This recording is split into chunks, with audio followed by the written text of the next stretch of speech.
अभी देखिए यहाँ पे मैं कोई भी प्रोडक्ट आईडी डालता हूँ तो उसकी अमाउंट यहाँ पे दिखा रहा है 2500। दूसरी प्रोडक्ट आईडी हम यहाँ पे यूज़ करें, मैं कहता हूँ 103, देखो यहाँ पे क्या दिखा रहा है 250। या फिर यहाँ पे कुछ ऐसी प्रोडक्ट आईडी डालें जो हमारे पास यहाँ पे है ही नहीं। मैं यहाँ पे डालता हूँ 108 और एंटर प्रेस कराऊंगा तो देखो एक मैसेज आ रहा है हमारे पास, invalid product ID, please valid product ID, यानी कि कृपया सही से यहाँ पे प्रोडक्ट आईडी डालें, आपने गलत डाली है। अच्छा मैसेज लगा। चलो यहाँ पे मैं लिखता हूँ DVD, तो ये जितनी भी DVD हैं सभी का टोटल सम करके यहाँ पे दे रहा है। या फिर मैं देखना चाहूँ टोटल माउस कितने का है, देखो माउस हमने यहाँ भी खरीदे यहाँ भी खरीदे ना, तो यहाँ पे करूँ माउस, तो माउस टोटल 6700 रुपये के खरीदे। अब मैं देखना चाहूँ यहाँ पे प्रिंटर, एंटर प्रेस करेंगे तो ये क्या कह रहा है, देखो मैसेज आ गया यहाँ पे, ये कह रहा है नो प्रोडक्ट फाउंड, यानी कि प्रिंटर के नाम का आपके पास कोई प्रोडक्ट नहीं मिला इसको, please enter valid product name, इस प्रकार से मैसेज आए। या फिर मेरे पास कुछ ब्रांचेज हैं दिल्ली में, कोलकाता में, सब अलग अलग सिटी में ब्रांचेज हैं, सभी ब्रांचेज में ये एम्प्लॉयज़ की लिस्ट है। ये एम्प्लॉयज़ किसकी सब्जेक्ट के लिए, भाई ये टैली के लिए है, ये ऑफिस के लिए है, ये एम्प्लॉय HTML के लिए, VB के लिए। तो मैं देखना चाहूँ कि हमारे पास विजुअल बेसिक के टोटल कितने एम्प्लॉय है, तो मैं यहाँ पे डालूँगा VBA, तो VBA के लिए एक ही एम्प्लॉय है। या फिर हम देखें टैली के लिए, टैली के लिए 3 एम्प्लॉय है हमारे पास, जो कि अलग अलग ब्रांचेज में, एक दिल्ली ब्रांच में है टैली के लिए, एक मुंबई में, एक गोवा में है। हम देखें चाहे जावा के हमारे पास कितने एम्प्लॉय हैं, जावा के कह रहा है नो टीचर अवेलेबल, कोई एम्प्लॉय नहीं है हमारे पास जावा के लिए। तो इस प्रकार का मैसेज बॉक्स, ये सारे मैसेज बॉक्स हम एक फंक्शन यूज़ करेंगे जिसका नाम है पॉपअप फंक्शन, क्योंकि एक पॉपअप हमारे पास डिस्प्ले हो रहा है और पॉपअप फंक्शन एक यूज़र डिफाइंड फंक्शन है, हमको बनाना पड़ेगा। कैसे बनाएंगे इसको, चलो स्टार्टिंग से सीखते हैं। देखिए हमने 3 अलग अलग फंक्शन लिए, हम VLOOKUP का भी यूज़ कर सकते हैं, कहीं पे हमने SUMIF भी लगा रखा है। इस प्रकार से अलग अलग टाइप के फंक्शन आपके पास हो सकते हैं और हमको रिजल्ट भी उसी के अकॉर्डिंग चाहिए। तब कोई भी एक फंक्शन लगाते हैं हम, यहाँ पे मैं VLOOKUP लगाता हूँ कि इक्वल VLOOKUP, कि यदि हम ये लुकअप वैल्यू डालें, किसी की भी ID डालें, तो टेबल एरे हमको यहाँ पे अमाउंट चाहिए इस टेबल में से, तो यहाँ से हम ये पूरी टेबल एरे कर देंगे। अब लुकअप फंक्शन आपको नहीं आता है, आपको VLOOKUP नहीं आता है, XLOOKUP नहीं आता है, HLOOKUP नहीं आता, तो इसके मैंने ऑलरेडी बहुत सारे वीडियो डाले। आप हमारी एक्सेल की प्लेलिस्ट में जाके, या फिर मैंने VLOOKUP की अलग से प्लेलिस्ट बना रखी है, उसमें सारे वीडियो मिल जाएंगे। और माइक्रोसॉफ्ट एक्सेल यदि आप स्टार्टिंग से सीखना चाहते हैं तो हमारे दूसरे चैनल पे जाएं, गुरुजी कंप्यूटर कोर्स, नीचे डिस्क्रिप्शन में उसका लिंक मिलेगा। वहाँ पे अभी हमने फंक्शन स्टार्ट किए, जस्ट हमने अभी लुकअप भी ख़त्म किया है वहाँ पे, ठीक है। तो वहाँ से पूरा कॉन्सेप्ट VLOOKUP का और लुकअप का सारा सीख सकते हैं। टेबल एरे हमारे पास हो गया। कॉलम इंडेक्स नंबर हमको कौन सा चाहिए, हमको अमाउंट वाला चाहिए, तो यहाँ से 1 2 3 4 5वां कॉलम हमको यहाँ पे लेना है और एग्जैक्ट मैच के लिए 0 करके एंटर प्रेस करा देंगे। तो यहाँ पे ये अमाउंट किसकी आई है, ये 106 प्रोडक्ट ID वाले की आई है। देखो यहाँ पे यदि यहाँ पे मैं चेंज कराता हूँ 101 का देखेंगे हम, तो 101 की अमाउंट यहाँ पे आ गई। यदि हम यहाँ पे कोई गलत ID यूज़ करते हैं तो यहाँ पे एन एरर आ जाता है। एन एरर की स्थिति में आएगा, या तो हम यहाँ पे कोई प्रोडक्ट ID गलत लिख रहे हैं, या फिर वो प्रोडक्ट ID यहाँ पे नहीं है, एक ही बात है ना। तो ये एन एरर हटाने के लिए हम इस फंक्शन में एक फंक्शन ऐड करेंगे, इफ़ एरर। यदि एरर आती है तो यहाँ पे ब्लैंक आ जाए, ठीक है, ब्रैकेट क्लोज और एंटर। देखो अभी यहाँ पे ब्लैंक सेल आएगा, कोई भी अगर हम गलत ID कोई भी डालेंगे तो ब्लैंक आएगा। लेकिन जैसे गलत ID डले तो ब्लैंक के साथ साथ हमारे पास मैसेज ये भी आए कि आपने जो प्रोडक्ट ID वो गलत डाली है, कृपया सही प्रोडक्ट ID डालें, है ना। यहाँ पे सही डालेंगे तो देखो रिजल्ट हमारे पास आएगा। तो उसके लिए एक छोटा सा VBA का कोड लिखेंगे हम। यदि आपने एक्सेल VBA सीखना है तो हमने एक्सेल VBA की पूरी सीरीज़ बनाई है, कंप्लीट स्टार्टिंग से एक्सेल VBA सिखाया है। आप सीखने के इच्छुक हैं तो उस प्लेलिस्ट पे जाएं और सारे आप एक्सेल VBA के वीडियो सीख सकते हैं। यहाँ पे ज़्यादा बड़ा VBA प्रोग्राम यूज़ नहीं करेंगे, सिर्फ हमने एक मैसेज बॉक्स लगाना है। उसके लिए डेवलपर में चले जाएंगे और यहाँ पे आपको देखो मिलेगा विजुअल बेसिक, है ना। यदि आपके पास डेवलपर नज़र नहीं आ रहा है तो कोई बात नहीं, आप अपने कीबोर्ड से ऑल्ट के साथ F11 प्रेस करा दें, आपके पास विजुअल बेसिक की विंडो खुल जाएगी। यहाँ पे इंसर्ट में चले जाएं और यहाँ से हम एक मॉड्यूल इंसर्ट करा लेंगे, ठीक है। मॉड्यूल आ गया। यदि ओपन है, देखो यहाँ पे मेरे पास मॉड्यूल्स पहले ही ओपन है, यदि नहीं है तो हम एक नया मॉड्यूल ले लेंगे। तो पहले ही मेरे पास यहाँ पे मॉड्यूल्स था, यहाँ पे हम एक छोटा सा फंक्शन लिखेंगे। तो फंक्शन बनाने के लिए हम यहाँ पे करेंगे फंक्शन और उस फंक्शन का कोई भी नाम दे देंगे। यहाँ पे मैं नाम दे देता हूँ पॉपअप। आप बहुत सारे फंक्शन बना रहे हैं पॉपअप के नाम के, तो वहाँ पे पॉपअप 1, पॉपअप 2, पॉपअप 3 भी डाल सकते हैं। और इसके पैरामीटर के अंदर हम कुछ नहीं देंगे, इसको खाली छोड़ देंगे। ठीक है, पैरामीटर हमने ब्लैंक रखना है इस फंक्शन का। हमने ये फंक्शन डिफाइन किया है यहाँ पे, ठीक है। पैरामीटर हम कुछ नहीं रख रहे हैं। जैसे हम खाली पैरामीटर डाल के फंक्शन का यूज़ करेंगे तो मैसेज क्या आ जाएगा, यहाँ पे हम टाइप करेंगे मैसेज बॉक्स, और मैसेज बॉक्स के अंदर लिख देंगे कि भाई इनवैलिड आईडी है, ये इनवैलिड प्रोडक्ट आईडी। ठीक है, ये इनवैलिड प्रोडक्ट आईडी है, प्लीज़ वैलिड आईडी, यानी कि कृपया आप वैलिड आईडी यहाँ पे एंटर करें। जो भी मैसेज देना चाहें वो मैसेज यहाँ पे आप टाइप करा सकते हैं। बस इतना ही काम था। इसको हम मिनिमाइज़ करा देते हैं। और देखो हमने जो फंक्शन बनाया था पॉपअप 1 के नाम से, यहाँ पे एक बार चला के देखें, पॉपअप 1 ब्रैकेट स्टार्ट क्लोज, क्योंकि कोई पैरामीटर हमने नहीं दिया उसमें। एंटर प्रेस कराएंगे तो मैसेज क्या आ रहा है, invalid product ID, please valid product ID. ठीक है, कब आई ये मैसेज, जब हम यहाँ पे प्रोडक्ट आईडी डालेंगे। क्लियर। तो यहाँ से मैं इसको डिलीट कराता हूँ। और ये हमने कहाँ पे ऐड कराना है, जहाँ हमने इस फंक्शन में दिया था कि भाई यदि ये लुकअप सही डल रहा है तो यहाँ पे अमाउंट आ जाए, गलत डल रहा है तो ब्लैंक आ जाए, यही लिखा था ना ब्लैंक। यहाँ पे हम कर देंगे ब्लैंक की जगह, इसको तो हटाएंगे और हम कर देंगे यहाँ पे वो function popup bracket start close.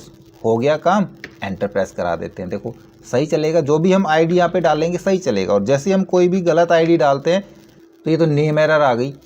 देखो यहाँ पे क्यों आई नेम एरर, हमने ये फंक्शन लिया था पॉपअप 1 के नाम से और मैंने यहाँ पे ओनली पॉपअप किया है। ठीक है, देखो आ गया मैसेज अलर्ट। सही डालते हैं हम 105, अमाउंट दिखा रहा है 110 या 111, तो क्या मैसेज आ रहा है यहाँ पे, invalid product ID, please valid product ID. यहाँ पे आप वैलिड प्रोडक्ट आईडी डालें। वीलुकअप का काम हो गया। वीलुकअप में आपको पता चल गया हमने वो पॉपअप फंक्शन कहाँ पे यूज़ कराना है। अब हमने यहाँ पे चेक कराना है प्रोडक्ट आईडी की अमाउंट। हम यहाँ पे नाम डाल रहे हैं, डीवीडी हमने डाला तो डीवीडी की टोटल अमाउंट कितनी आएगी। देखो डीवीडी यहाँ भी है, डीवीडी यहाँ भी है, डीवीडी यहाँ भी है, तो टोटल जुड़ के आए ना।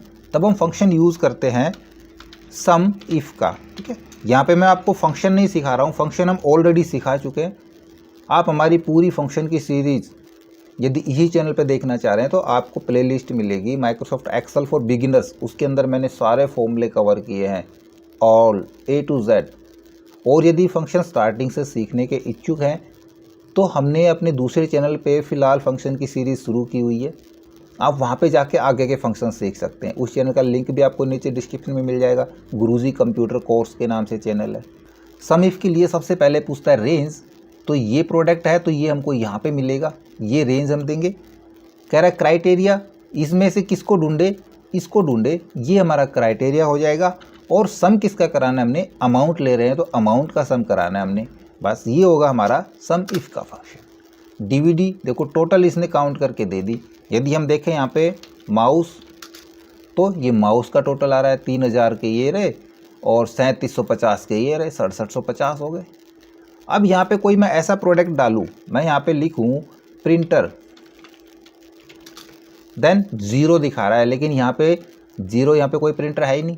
और नहीं है तो क्या दिखाए, यहाँ पे एक मैसेज आ जाए no product found, please enter valid product name.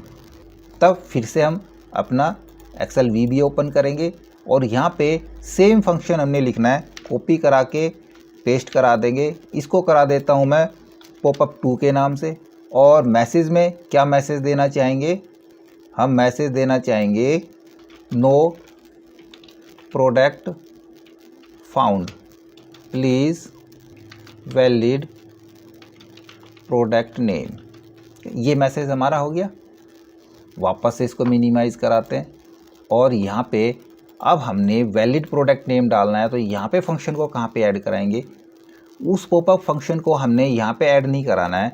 हमने इसके लिए एक सहायक फंक्शन की ज़रूरत पड़ेगी कि भाई जैसे मैंने प्रिंटर लिखा, देखो यहाँ पे 0 आ गया, तो यहाँ पे यदि 0 है तो वो मैसेज यानी कि वो फॉर्मूला हमारा रन कर जाए। तब देखो यहीं पे साइड में ही करा लेता हूँ मैं, इक्वल इफ यदि ये सेल बराबर हो 0 के, देन क्या आ जाए, 0 के बराबर है, यहाँ पे 0 आएगी। तो 0 कब आएगी, जब हम इनवैलिड प्रोडक्ट डालेंगे। और जैसे यहाँ पे 0 आ गया तो यहाँ पे आ जाए पॉपअप 2, वरना ब्लैंक, बस, और एंटर। देखो क्या कह रहा है, no product found, please valid product name, या please enter valid product name. आप जो डालना चाहें वो यहाँ पे लिख सकते हैं। हम ओके करा देंगे इसको, क्लियर। अब इसको हम छुपा सकते हैं, इसको आप किसी कलर से छुपाएं या फिर इस सेल को ही हाइड करा दें।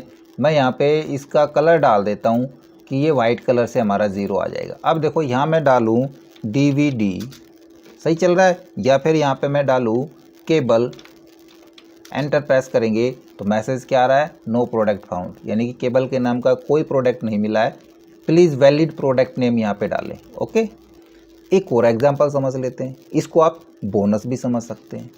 यहाँ पे देखो मैंने लिखा है टैली, यानी कि टैली सब्जेक्ट के हमारे पास कितनी फैकल्टी है ना, ये हमारे पास ब्रांच है। या फिर ब्रांच देखना चाहें कि दिल्ली में टोटल कितनी ब्रांच है, मुंबई में टोटल कितनी ब्रांच है, ये कितने हमारे ऑफिस हैं, वहाँ पे एम्प्लॉय नेम है सभी जगह अलग अलग। अब ये एम्प्लॉय अलग अलग सब्जेक्ट के हैं, कोई टैली का है, कोई HTML का है, कोई VB पढ़ाता है, कोई ऑफिस पढ़ाता है ना। तो हम देखना चाहें कि टैली के टोटल हमारे पास कितने टीचर हैं, कितने एम्प्लॉय जो टैली पढ़ाते हैं, पाइथन के कितने हैं। तो इसके लिए हम फंक्शन यूज़ करेंगे काउंट इफ का, ठीक है। हम करते हैं equal count if bracket start, वही रेंज कहाँ पे काउंट कराना है हमने भाई, ब्रांचेस काउंट करानी है या सब्जेक्ट काउंट कराने हैं। नेम तो सारे अलग अलग है, इनको तो काउंट कराएंगे नहीं, हम सब्जेक्ट काउंट करा लेते हैं। इसके लिए क्राइटेरिया हमने यहाँ पे दिया है, क्लियर, ब्रैकेट क्लोज और एंटर। टैली के हमारे पास 3 है, 1 2 और 3। हम देखना चाहें ऑफिस के भी 3 टीचर हैं। HTML देखना चाहें, HTML के 2 ही हैं, ठीक है। लेकिन जैसे हमने यहाँ पे लिख दिया जावा के कौन, जावा के तो एक भी नहीं है। और जैसे एक भी नहीं है तो यहाँ पे हमारे पास एक अलर्ट मैसेज आ जाए, क्या आ जाए, नो टीचर अवेलेबल। तब उसी प्रकार से फिर से हम VBA में चले जाएंगे और इसी कोड को फिर से कॉपी करा लेंगे, कॉपी करा के पेस्ट करा देंगे और इसको हम कर देते हैं पॉपअप 3 के नाम से, और यहाँ पे कर देंगे नो टीचर अवेलेबल। हो गया मैसेज बॉक्स तैयार, क्लोज करा देते हैं।